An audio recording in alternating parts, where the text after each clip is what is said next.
आप देख रहे हैं डार्क फाइल्स। तो चलिए बढ़ते हैं आज की इस कहानी की ओर। आसमान पर चांद और जमीन पर चांद की हल्की रोशनी में बन रही धुंधली सी मेरी परछाई को निहारते हुए मैं टाइम पास कर रहा था, क्योंकि मुझे जिस बस का इंतज़ार था उसको यहाँ आने में करीब 1 घंटे जैसा वक्त लगने वाला था। दरअसल इस गांव में मेरे दोस्त ने एक नया घर बनाया था। उसके नए घर में आज गृह प्रवेश की पूजा थी। उसने मुझे रात भर उसके घर में रुकने के लिए बहुत बोला, मगर उसके खुद के रिश्तेदारों से ही उसका पूरा घर भर चुका था और ऐसे में अगर मैं वहाँ रुकता तो मुझे ही तकलीफ होती। इसलिए मैं वहाँ से भाग आया। बस स्टॉप की बेंच पर मैं बहुत देर से बैठा हुआ था। बैठे बैठे कमर दुखने लगा, लिहाजा मैं उठकर खड़ा हो गया। रोड की दूसरी तरफ एक पंचर की दुकान थी। पंचर वाला अपनी दुकान में चुपचाप बैठा हुआ था। मैंने सोचा जब तक बस नहीं आती तब तक इस पंचर वाले को ही पकाया जाए। यही सोचकर मैं रोड पार करके उस पंचर दुकान के पास गया। उस पंचर वाले ने मुझे एक नज़र अच्छे से देखा और फिर बोला, क्या बात है साहब, पंचर लगवाना है? पर आपकी गाड़ी कहाँ है? इस पर मैंने मुस्कुराते हुए जवाब दिया, नहीं नहीं, पंचर नहीं बनवाना है। मैं तो बस ये पूछने आया था कि ये जो लास्ट बस है वो कब आएगी? इस पर पंचर वाला बोला, बस को यहाँ आने में अभी लेट है। वैसे आपको जाना कहाँ है? तो मैंने जवाब दिया, मुझे तो निकेतपुर जाना है। इस पर पंचर वाला बोला, निकेतपुर? वो तो आप बस का इंतज़ार क्यों कर रहे हैं? नाव से चले जाइए, जल्दी पहुंच जाएंगे। बस आपको बहुत घुमा कर ले जाएगी। इस पर मैंने बोला, पर किधर, कहाँ से, कैसे मिलेगा नाव? मैं नया हूँ ना, मुझे कुछ आइडिया नहीं है। इस पर पंचर वाले ने बोला, कोई बात नहीं, आप थोड़ी देर रुकिए, मेरा गांव भी उधर ही है। मैं थोड़ी देर में दुकान बंद करता हूँ, फिर हम दोनों साथ में निकलेंगे। पंचर वाले की इस बात पर हामी भरते हुए मैं भी उसके बगल में ही बैठ गया, क्योंकि अगर थोड़ा जल्दी घर पहुँच जाऊँगा तो मेरा ही अच्छा होगा। कुछ देर तक राह ताकने के बाद भी जब कोई ग्राहक नहीं आया तो पंचर वाला धीरे धीरे अपनी दुकान समेटने लगा। पूरी तरह से दुकान समेट लेने के बाद उस पंचर वाले ने मुझसे बोला, चलिए भाई साहब मेरे साथ। और इतना बोलकर उस आदमी ने चलना शुरू कर दिया। मैं भी उसके साथ साथ चले जा रहा था। कुछ दूर चलने के बाद ही वो पंचर वाला रोड से नीचे उतरकर जंगलों की ओर जाने लगा। जिस पर मैंने बोला, इधर कहाँ जा रहे हैं हम लोग? तो इस पर पंचर वाला बोला, इधर नदी है, रोड पर तो नाव नहीं चल सकती ना।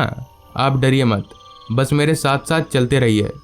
वो घाटी वाला रास्ता जिस पर अभी हम दोनों चल रहे थे, उस पर लाइट की कोई व्यवस्था नहीं थी। घने लंबे पेड़ों की वजह से चांद की रोशनी ने भी अपने हाथ खड़े कर लिए थे। हालांकि उस पंचर वाले के पास एक टॉर्च था, इसलिए ज़्यादा परेशानी नहीं हो रही थी।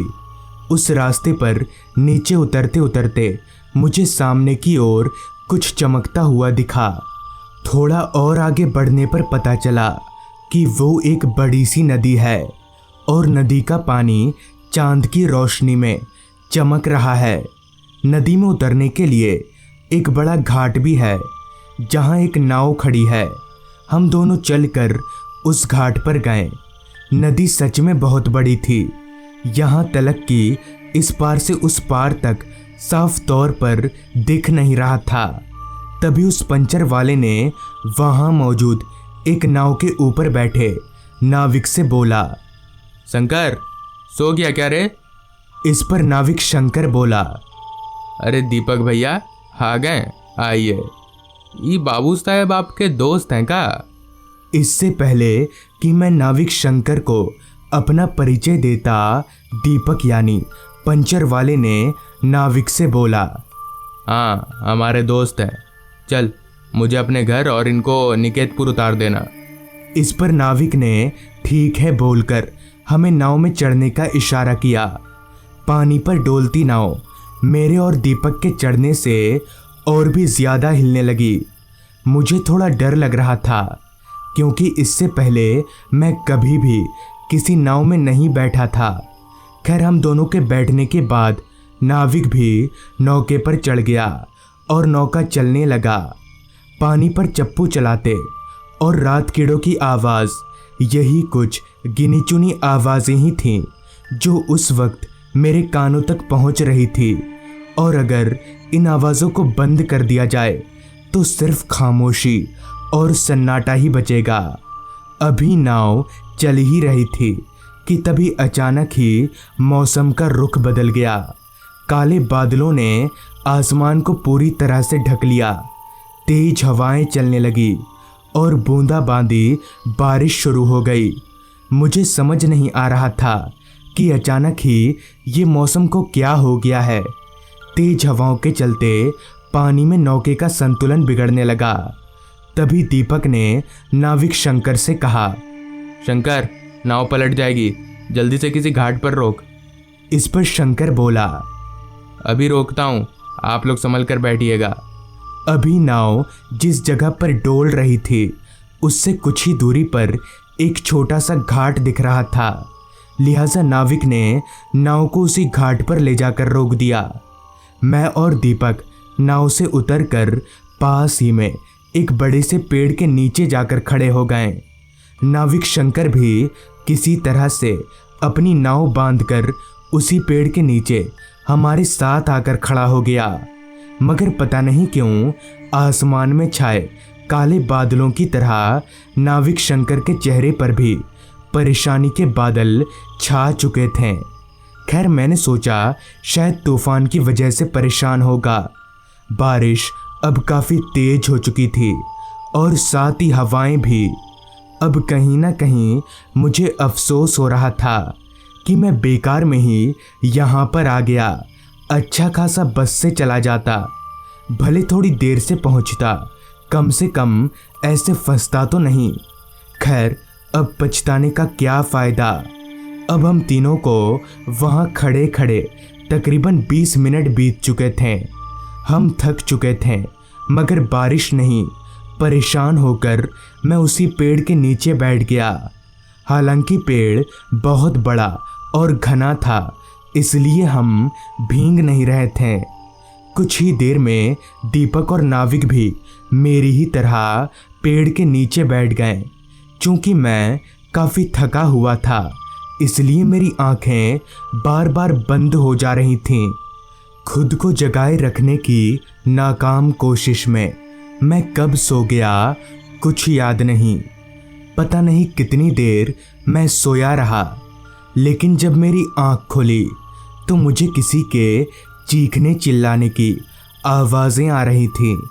मैं उस दर्दनाक चीख को सुनकर चौंकते हुए उठकर खड़ा हो गया। आजू बाजू देखा तो दीपक और नाविक शंकर वहाँ से गायब थे।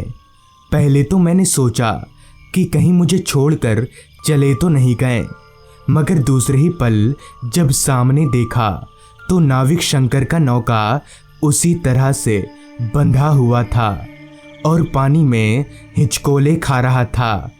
अभी मैं उन दोनों के बारे में सोच ही रहा था कि तभी फिर से किसी के चीखने की दर्दनाक आवाज़ ने मेरे कान के पर्दों को हिलाकर रख दिया। वो आवाज़ किसी और की नहीं बल्कि पंचर वाले दीपक की थी। आवाज़ पहचानते ही मैं बिना किसी अगर मगर के उस ओर भागा जिधर से वो आवाज़ आई थी। भागकर कुछ दूर जाते ही मुझे किसी के कुछ चबाने की आवाज़ आने लगी। आवाज़ घने झाड़ियों के पीछे से आ रही थी। मैंने जब अपने हाथ से झाड़ियों को सरकाकर देखा तो मेरा दिल धक सा हुआ, मानो मेरे बदन का सारा खून सूख गया हो, क्योंकि वहाँ एक आदमी था। उसकी आंखें एकदम लाल थी और माथे पर 2 सींग थे। मगर उससे भी ज्यादा खौफनाक तो ये था कि वो लाल आंखों वाला आदमी दीपक के शरीर को फाड़कर खा रहा था। दीपक की लाश के बगल में ही नाविक शंकर का कटा हुआ सिर पड़ा था। वो आदमी बहुत ही बेरहमी से दीपक के शरीर की आंतों को निकालकर खा रहा था। मुझसे ये खौफनाक मंजर देखा ना गया और मैं दबे पैर वहां से भागकर नदी के तट पर आ गया। मुझे मेरी आंखों पर यकीन नहीं हो रहा था। किसी तरह से पूरी रात मैंने उस घाट पर ही बिता दी। अगली सुबह मुझे वहां से एक नाव गुजरती दिखी। मुझे देखकर वो नाव मेरे पास आकर रुकी। नाविक अपनी हैरान निगाहों से मुझे देखे जा रहा था। मैंने उस नाविक को सारी बात बता दी, जिस पर उसने कहा, इस घाट पर रात में कोई नहीं आता है। यहाँ पर एक नर पिशाच का आतंक है। ऊपर से आप जैसा बता रहे हैं उस हिसाब से आप लोगों के पास उस तूफान में यहाँ रुकने के अलावा और कोई चारा नहीं था। इस पर मैंने पूछा, पर उस पिशाच ने मुझे क्यों नहीं मारा? तब उस नाविक ने मेरे गले की ओर देखते हुए कहा, जिसके गले में माँ दुर्गा का लॉकेट हो उसे कोई आत्मा छू भी नहीं सकती। तो इस तरह से उस रात माँ दुर्गा की वजह से मेरी जान बच गई।